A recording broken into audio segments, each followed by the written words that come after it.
Somaliland waxa ku mahmaahdaa walaadi nin bii dishaay dilmasho qofkii soo joogsan laga waayo soo jiifsa laga helaa marka ceelaliyo heshiiso ayaa reer maar cabaa nabad baa naasal nuuga leh nabadda diidaawan turantana mooyee intay nabad joogto ayaa nin waliba labana leegay cidla waxa la seexdaa adiga cid ku maagayn cuntana waxay macaan tahay adigoo caafimaad qaba soo godobi surikaad martaba sababka sooma soo namadi sahaydaada oo sidato umma nabad haddaad haysato wax kaa maqani maba jiraan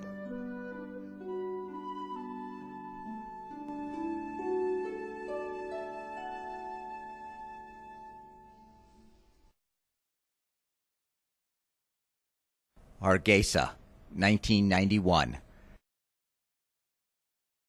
This is what's left after a decade-long civil war between the Somali National Movement and the Somali government forces.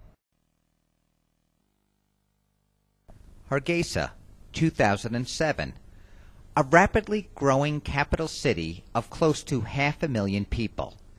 The symbol of restored relations between communities affected by war. How were the people of Somaliland, a British protectorate until 1960, able to restore peace and stability? Equally important, how was a common political structure created in the face of such extremely difficult circumstances?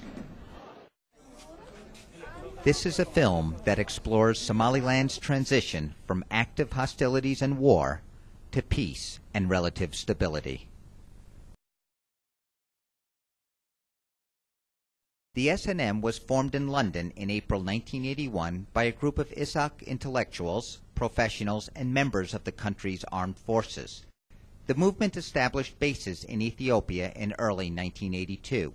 However, it received very little other support from the Ethiopians, who were already backing another major Somali rebel group, the Somali Salvation Democratic Front. As a result, the S&M turned to clan elders and other traditional mechanisms for support. The elders came into this scene as a council the S&M founded. Initially, this wasn't a council for peacemaking. But the S&M rather founded this council as part and parcel of the movement, with the key role of mobilizing fighters, resources, and livestock.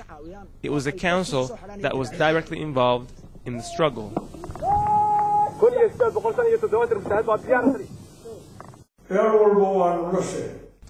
We went to all of the subclans and asked them if they were willing to commit their weapons, livestock, and young men to the struggle. And they said they were willing. Then, as a delegation of nearly 500 men, we went to Farawene, where we inaugurated ourselves as the Gurti, because designating a special Gurti for specific missions is a strong Somali tradition. As a measure to halt opposition, in subsequent years, Bari's authoritarian regime carried out a brutal repressive campaign, particularly against the Isak subclan, who provided the main base for the S&M, many of whom were subjected to arbitrary detentions, torture, and at times execution. Cliques and rivalries for the movement's leadership were common within the S&M's top ranks from the very start. The S&M was born with disagreements. These differences gradually intensified. But this is not unique to the S&M. It's quite common in anything that people try to work out together. In a nation that would be known as Somaliland, these rivalries would later infuse chaos. But as insurgents out there in Ethiopian training camps, the enemy was one. The mission was one. So for the S&M, solidarity was essential.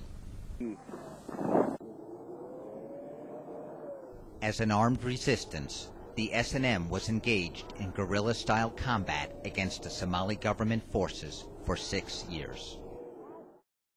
In early 1988, however, Somalia's Bare and Ethiopia's Mengistu agreed to a peace treaty that was intended to end support for armed resistance on both sides.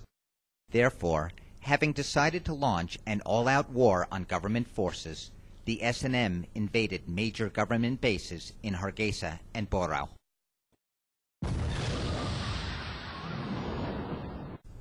In retaliation, the government combined the use of heavy artillery and bomber planes to flatten most of Hargeisa and Borao. In many ways, this war wasn't a traditional Somali conflict. There are two key differences. The first one, of course, being the fact that the conflict was over a state and the power that comes with it, which were both considered as resources by the opposing side. Whereas traditionally, natural resources like water and grazing land were mostly the causes of conflict. The second difference is that traditionally, spears, swords, knives, bow and arrows were used by the opposing sides. But in the Somali Civil War, much more destructive weapons were used, of which the AK-47 was the smallest.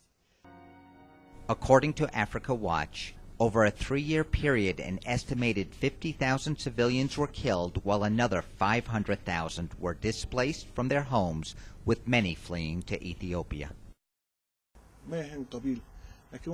It wasn't just about the clan. It was really about the use of government power and resources against the interests and well-being of its own people, whereas in the old days, it was more of a clan-on-clan conflict.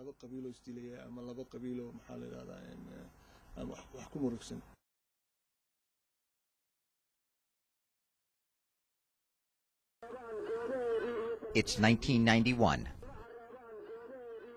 The S&M was able to end the military regime of Siad Barre in the northern regions. The future looked uncertain. Non-Isaaq subclans were anxious to see what the triumphant and stronger S&M would now do. Some feared reprisals for supporting the defeated government. It was a terribly worrying and emotionally intense period. All of the clans were in fear of each other. Naturally, everyone's biggest concern was revenge, and that was very intense. The history of the Somali people is full of violent conflict and fierce confrontation. But whatever the source of the conflict or magnitude, it was always here, under the tranquility of a well-shaded tree, that elders patched up their differences, negotiated treaties, and cultivated peace. Fortunately, the clans that were back in the S&M had already addressed this issue during their meetings prior to entering the country. They asked themselves what they would do if they ended up taking control of the country. They agreed that making peace with the other clans was the best thing for everybody. And so, they came into the country with that formula. This was a prolonged war that had been going on for a while. All along during the conflict, structures and a kind of social order were taking form. These structures defined the roles of the different members of respective communities. It was this extensive conflict that had allowed the communities to mature and organize themselves when it came to making peace. As it turned out, the S&M's long tradition of self-help and reliance on traditional mechanisms helped the movement to become accountable to a public. The S&M took power as a relatively mature movement. And I think that understanding of political dynamics of the public, that interaction with other clans meant that the S&M was well aware that it could not govern, it couldn't lead, unless it was going to seek at least negotiate peace with the other clans in the territory. Starting in Og and culminating in a decisive meeting in Berbera, the S&M took the first steps to end hostilities in the north through a series of local meetings and conferences between elders from all of the major Isaaq and non-Isaaq subclans. Remarkably, days before the collapse of Bari, northern clans were already engaged in dialogue. Formerly known as the Brotherhood Meeting of Northern Clans, the Berbera Conference was S&M sponsored. For the first time, delegations from all the clans of the then northern regions came together to collectively agree on an absolute ceasefire across the northern regions. Following this, starting in April 1991, all of the northern clans gathered in Borao with the intention of consolidating peace as well as discussing the political destiny of the northern regions with stronger emphasis on the representation and participation of all groups. This is where, after the clan-based meetings concluded, the first National Assembly was held. Politicians, titled elders, and intellectuals from all of the clans from the north gathered here. This is where the resolutions and the declarations from the clans were transferred over to the S&M and its executive body for further discussions and approval.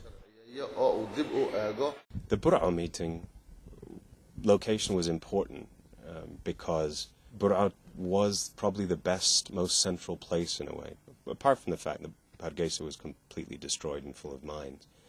Burao was a place that also allowed the eastern clans to participate. This was of particular concern because the defeat of the Somali army in the northern regions did not end hostilities in Sanag. Due to the diversity of its population, the conflict in the area was relatively more complicated than elsewhere in the northern regions. In fact, as members from the Harti subclans participated in the Boro Conference, some villages out east were under attack. Sanag region is first of all a front line inside Somaliland. At the same time, you have a diverse mixture of Isaac and Darod subclans and sub-lineages living inside the region. For centuries, these subclans and sub-lineages have lived there together. But it was the civil war and its conflict dynamics that divided these communities, where one clan group supported the government while the other backed the S&M. Sanag region has unique characteristics that put its communities at a high risk of conflict. Because of their very close ties and the huge legacy of disputes there, their clashes can be the ugliest of clashes. But it is these same characteristics that make it possible for Sanag communities to resolve their problems in the best of ways. As a result, a swift transition from war and hostility to peace wasn't immediately possible here. And for some time, this threatened to undermine Somaliland's peace processes. This then prompted both the elders and the S&M leaders to address Sanag as a priority area in the Boro Conference. In Burao, we all agreed to live peacefully among each other. We also agreed to reclaim Somaliland's sovereignty. As such, we agreed that all parties be given the opportunity to take part in the new government's different institutions. But at the time, the only organization that existed was the S&M. And since not all of the clans in the north were a part of it, we thought that it was important to incorporate these clans into the S&M's executive body and the national Gurti.